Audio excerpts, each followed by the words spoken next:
सातबाराच्या उतार्यावर जर का कॅनॉलसाठी संपादित क्षेत्राची नोंद असेल किंवा काही भूसंपादन झालेलं असेल आणि जर उर्वरित क्षेत्राच्या अनुषंगानं आपल्याला आपल्या गटाची पोटहिश्श्याची मोजणी करावायची असेल तर त्या परिस्थितीमध्ये नेमकं काय करावं लागेल याबद्दल आज आपण जाणून घेणार आहोत आपल्या आजच्या व्हिडिओमध्ये. नमस्कार, मी आपला वकील मित्र ॲडव्होकेट कैलास नाईक. कायद्याचं म्हणजेच तुमच्या फायद्याचं बोलूया तुमच्या हक्काच्या कोर्ट कचेरी या यूट्यूब चॅनलवर.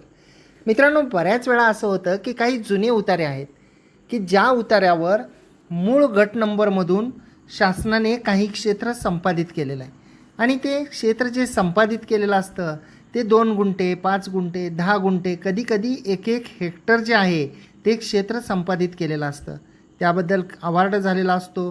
कधीकधी काही आदेश झालेले असतात आणि त्या आदेशाच्या अनुषंगानं त्या मूळ गटातील क्षेत्र जे आहे ते संपादित होतं आणि क्षेत्र संपादित झाल्यानंतर त्या मिळकतीच्या सातबाराच्या उतार्यावर मालक सदरी म्हणा किंवा इतर हक्कामध्ये त्या संपादित क्षेत्राची नोंद होते आणि त्या ठिकाणी ते क्षेत्र ज्या गोष्टीसाठी संपादित केलेलं आहे त्याचं नाव लिहिलं जातं. उदाहरणार्थ उजनी कॅनॉलसाठी संपादित असेल किंवा अन्य पाईपलाईनसाठी शासनाच्या एखाद्या संपादित केलेलं असेल तर तशी नोंद केली जाते. त्या मिळकतीचे पुढे खरेदी खतं होतात, वाटप होतं, वारस नोंदी होतात आणि सातबाराचे उतारे जे आहेत ते महसूल दप्तरी जे आहेत ते वेगवेगळे होतात. म्हणजे त्याचे उपविभाग होतात. 1, 2 मूळ गटाचा 1, 2, 3, 4 असे भाग होतात. त्या 1 मध्ये पुन्हा पोटहिस्से होतात. असे अनेक उतारे तयार होतात, परंतु प्रत्यक्षात गटाची मोजणी झालेली नसते. आणि जेव्हा आपण आपल्या त्या पोटहिश्श्याची मोजणी करण्यासाठी चौकशी करतो तेव्हा आपल्या असं लक्षात येतं की मूळ गटाची आधी मोजणी करावी लागेल आणि त्यानंतर आपला जो पोटहिस्सा आहे, जो आपला सध्याचा सातबाराचा उतारा आहे त्यावरचं क्षेत्र जे आहे ते मोजणी करून विभक्त करून घ्यावं लागेल. त्याच्या हद्दी खुणा दर्शवून घ्याव्या लागतील, परंतु त्यासाठी आधी मूळ गटाची मोजणी करावी लागेल. आणि मूळ गटाची मोजणी करीत असताना, पोटहिश्श्याची मोजणी करीत असताना बऱ्याच वेळा असं होतं की जे लगत शेतकरी असतात किंवा गटातील धारक असतात इतर सहिस्सेदार तर ते संमती देत नाहीत. कधीकधी उतार्यावर अनेक लोक असतात. उदाहरणार्थ एखाद्या व्यक्तीची जर समजा 2 हेक्टर म्हणजे 5 एकर जमीन असेल, त्यातली त्यांनी 1 एकर 2 एकर त्रयस्थ व्यक्तीला विक्री केलेली असेल तर त्यांचंही नाव त्या ठिकाणी आलेलं असतं आणि त्यातला एक जण जो आहे तो संमती देत नसतो. अशा परिस्थितीमध्ये माननीय न्यायालयामार्फत मोजणी करण्याचा एक पर्याय असतो आणि माननीय न्यायालयामधून मोजणी करीत असताना आपल्याला जे मूळ गट आहे त्या मूळ गटाच्या चतुर्सीमेतील जे लोक आहेत तर त्यांनासुद्धा पक्षकार करणं हे खूप गरजेचं असतं. त्याचं कारण असं आहे की जेव्हा आपण मूळ गटाची मोजणी करतो तर आपल्याला माहीत नसतं की आपल्या गटाचं जे क्षेत्र आहे ते नेमकं कोणत्या बाजूला कमी जास्त झालेलं आहे. आणि आपण जर लगत शेतकऱ्यांना जर त्या केसच्या कामी पक्षकार केलं नाही तर आणि नेमकं ज्यांना पक्षकार केलं नाही त्यांच्याकडंच आपल्या गटाचं काही क्षेत्र निघत असेल, अतिक्रमण असेल तर आपण त्यांच्याकडून अतिक्रमण कसं म्हणजे मागणार, कारण ते त्या केसमध्ये पक्षकार नसतात. ती जी मोजणी असते ती मोजणी त्यांच्यावर बंधनकारक नाही असं ते म्हणू शकतात. त्यामुळं सर्वात आधी मूळ गटाची मोजणी जेव्हा आपण करतो त्यावेळी लगतच्या शेतकऱ्यांना जरी आपला वाद नसेल तरी त्यांच्याशी बोलून की तुम्ही नेसेसरी पार्टी आहात, आवश्यक पार्टी आहात म्हणून तुम्हाला दाव्याच्या कामी सामील केलेलं आहे, आपला काही वाद नाही परंतु कायद्याने ते गरजेचं आहे म्हणून त्यांना लगतच्या शेतकऱ्यांना जे आहे ते या मोजणीच्या दाव्यामध्ये प्रतिवादी म्हणून समाविष्ट करावं. हा झाला पहिला मुद्दा. त्यानंतर त्या गटाचे जे पोटहिस्से आहेत तर त्या पोटहिश्श्याच्या सुद्धा जे लोक आहेत त्यांनासुद्धा प्रतिवादी म्हणून सामील करणं हे आवश्यक असतं. कारण जेव्हा आपण गटाची मोजणी केली आणि गटाच्या मोजणीमध्ये गटाच्या हद्दी बरोबर निघाल्या तर काही अडचण नाही. गटाच्या मोजणीमध्ये लगत शेतकऱ्याकडे अतिक्रमण जर आपल्या मिळकतीचं क्षेत्र त्यांच्याकडे असेल तर ते अतिक्रमित क्षेत्र म्हणून आपण त्याचा ताबा मागू शकतो. आणि जर का आपण पोटहिश्श्यातील फक्त आपल्याच लगतच्या पोटहिश्श्याला जर समाविष्ट केलं दाव्यामध्ये आणि पोटहिस्से मोजणी करीत असताना आपलं क्षेत्र जर कोणत्याही दिशेला वेगळ्या जर का दर्शवण्यात आलं की तिकडं आपलं क्षेत्र आहे आणि ती व्यक्ती जर दाव्यामध्ये पक्षकारच नसेल तर आपण त्याच्याकडून अतिक्रमण कसं मागू शकत नाही. हा एक महत्त्वाचा मुद्दा झाला. आता दुसरा महत्त्वाचा मुद्दा असा आहे की जेव्हा उतार्यावर शासनाने संपादित केलेली नोंद असेल, शासनाचं मालक सदरी तेवढ्या क्षेत्राला किंवा इतर हक्कामध्ये जर का नोंद असेल, तर शासनाला त्या केसच्या कामी पक्षकार करावा लागतं का? तर शासनालासुद्धा त्या केसच्या कामी पक्षकार करणं गरजेचं असतं, कारण शासनसुद्धा त्या मिळकतीपैकी काही क्षेत्राचे मालक असतात. आणि मोजणी जर करायची म्हटलं तर मूळ गटाची करावी लागेल. त्यानंतर आपला स्वतःचा पोट हिस्सा स्वतंत्र मोजून घ्यायचा म्हटलं तर आपल्याला आपला पोट हिस्सा मोजणी करीत असताना आवश्यक पार्टी म्हणून त्या गटातील सर्वांनासुद्धा जे आहे ते समाविष्ट करावं लागतं, ज्यामध्ये महाराष्ट्र शासन किंवा जे संबंधित अधिकारी आहेत महाराष्ट्र शासनाचे, तर त्यांनासुद्धा पक्षकार करणं आवश्यक असतं. आता कुणाला पक्षकार करावं लागतं याबद्दल आपण जाणून घेतलं.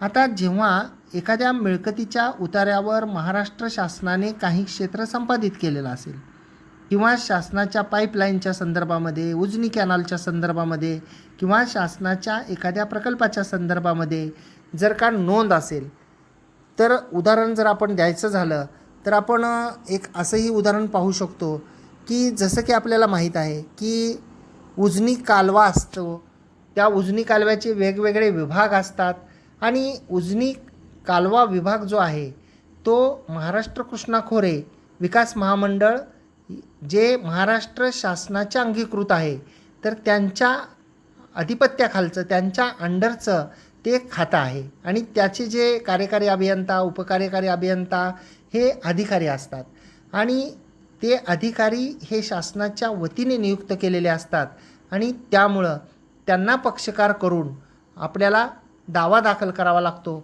त्यांच्याकडेच जर अतिक्रमण निघत असेल, म्हणजे जे क्षेत्र संपादित केलेलं आहे त्या बाजूला जर का काही अतिक्रमण दर्शवण्यात आलं मोजणीमध्ये, क्षेत्राची इकडं तिकडं झालं, तर त्यांच्याकडून सुद्धा आपण जो आहे तो ताबा मागू शकतो. त्यासाठी ते सुद्धा आवश्यक पक्षकार आहेत. आता जेव्हा शासन उतार्यावर आहे, शासनाच्या एखाद्या प्रकल्पाची नोंद आहे, शासनाच्या एखाद्या प्रकल्पासाठी क्षेत्र संपादित केलेलं आहे अशी म्हणून जर नोंद असेल सातबाराच्या उतार्यावर, तर दावा कुठं दाखल करावा लागतो हे सुद्धा महत्त्वाचं आहे. कारण कोणता दावा कुठे दाखल करावा याबद्दल कायद्यामध्ये स्पष्ट तरतुदी आहेत, ज्याला ज्युरिस्डिक्शन ऑफ कोर्ट असं सुद्धा म्हटलं जातं, माननीय न्यायालयाचं अधिकार क्षेत्र. तर जर एखाद्या दाव्यामध्ये महाराष्ट्र शासन किंवा त्यांचे प्रतिनिधी यांना जर का दाव्यामध्ये समाविष्ट करायचा असेल, तर तो दावा जो आहे तो सिव्हिल जज ज्युनियर डिव्हिजन यांच्याकडे कायद्याने चालू शकत नाही, तर तो दावा जो आहे तो सिव्हिल जज सिनियर डिव्हिजन यांच्या न्यायालयामध्ये दाखल करावा लागतो. आता बऱ्याच जणांना याची माहिती आहे की सिनियर डिव्हिजन कोर्टामध्ये जे आहे ते दावा जो आहे तो दाखल करावा लागतो, परंतु तो दावा सिनियर डिव्हिजन कोर्टामध्ये जेव्हा आपण दाखल करायचा असं म्हणतो, तर त्यासाठीची जी तरतूद आहे ती तरतूद कुठे आहे, ती कोणत्या कायद्यामध्ये आहे? आपण दिवाणी प्रक्रिया संहिता पाहिलं तर त्याच्यामध्ये तर तशी कोणती स्पष्ट तरतूद दिसत नाही की जर महाराष्ट्र शासनाच्या विरुद्ध दावा दाखल करायचा असेल तर तो दावा सिव्हिल जज ज्युनियर डिव्हिजन यांच्या न्यायालयामध्ये चालत नाही. दिवाणी प्रक्रिया संहितेमध्ये शासनाच्या विरुद्ध दावा दाखल करायचा असेल तर त्यांना आधी कलम 80 प्रमाणे नोटीस द्यावी अशी तरतूद आहे. तर मग दिवाणी न्यायालय कनिष्ठ स्तर म्हणजे सिव्हिल जज ज्युनियर डिव्हिजन यांना महाराष्ट्र शासनाच्या विरुद्ध दावा चालवण्याचा अधिकार नाही. ही तरतूद जी आहे ती Maharashtra civil courts act 1869, Maharashtra civil courts act 1869च्या कलम 32मध्ये अशी तरतूद करण्यात आलेली आहे की जर का महाराष्ट्र शासनाच्या विरुद्ध दावा दाखल करायचा असेल तर तो दावा सिनियर डिव्हिजन कोर्टामध्ये दावा करावा लागतो. आणि समजा जर एखाद्याने महाराष्ट्र शासनाची सातबाराच्या उतार्यावर नोंद आहे याची माहिती असून महाराष्ट्र शासनाला पक्षकार करून जर का एखादा दावा सिव्हिल जज ज्युनियर डिव्हिजन यांच्या कोर्टामध्ये जर का दाखल केला, तर जे प्रतिवादी आहेत त्यांना नोटीस मिळाल्यानंतर तर ते प्रतिवादी जे आहेत ते दिवाणी प्रक्रिया संहिता ऑर्डर 7 रूल 11D खाली, दिवाणी प्रक्रिया संहिता ऑर्डर 7 रूल 11D प्रमाणे अर्ज दाखल करू शकतात की तो दावा रिजेक्ट करण्यात यावा, म्हणजे तो दावा फेटाळण्यात यावा.